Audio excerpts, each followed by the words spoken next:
needs to rap off the top.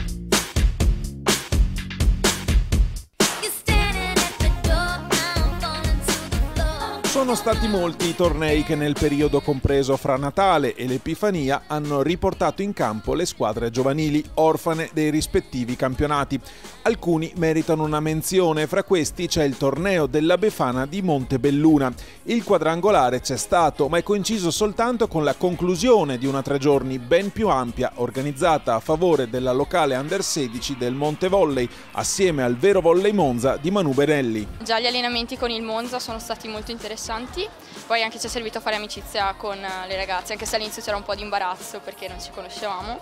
Poi direi che, almeno per me, è stato molto interessante l'allenamento dell'Imoco che siamo andati a vedere insieme.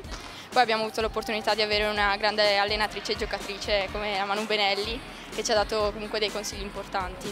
Per noi vedere anche realtà di altre province o di altre regioni ci permette di crescere e speriamo di migliorare sulle cose, insomma prendere spunto anche su quello che vediamo che le altre sanno fare meglio di noi. Abbiamo fatto 2 sedute di allenamento assieme al Vero Volley e questo ci ha permesso anche chiaramente di integrare le conoscenze tecniche degli allenatori nostri e del Vero Volley e quindi chiaramente c'è anche un connubio e uno scambio tecnico da questo punto di vista. Insomma, a Montebelluna si è voluto imparare dai più esperti, facendo in fin dei conti ciò che ogni allenatore vorrebbe, cioè confrontarsi il più possibile. Era proprio quello che cercavo, cioè poterci sia allenare che giocare, quindi tra l'altro devo dire che in tanti anni difficilmente abbiamo trovato un'ospitalità così generosa e così gentile, veramente, quindi siamo state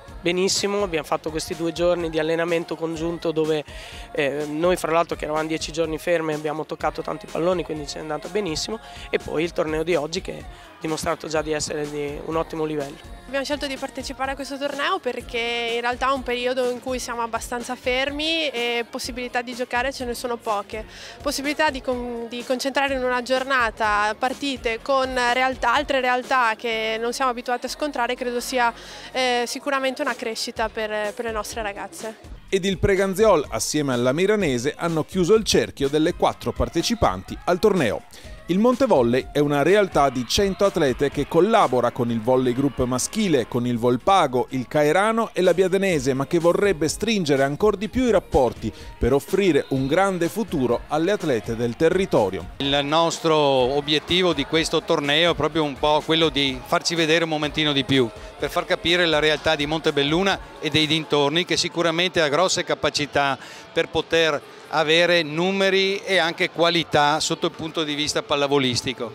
Quindi riteniamo che questo torneo per noi sia un momentino di immagine, considerato che abbiamo anche avuto la fortuna di avere un aggancio con la Manu Benelli, che è un monumento della pallavolo italiana, che appunto ci fa ben sperare, insomma, per farci vedere un po' di più nel territorio. E allora, società limitrofe, siete avvisate, a Montebelluna le porte sono aperte. Solo collaborando si garantisce l'alto livello. Parola del selezionatore regionale Michele Minotto, che con la sua Miranese ha vinto il torneo. Per avere qualità ci si è resi conto che bisogna investire soprattutto su giovani, non tanto di talento, ma quanto che abbiano la volontà di prendersi un certo tipo di impegno e di fare la pallavolo seriamente. Bisogna unire le forze per avere una selezione di atlete disponibili all'impegno e al sacrificio, perché lo sport dà soddisfazioni ma richiede anche molto sacrificio.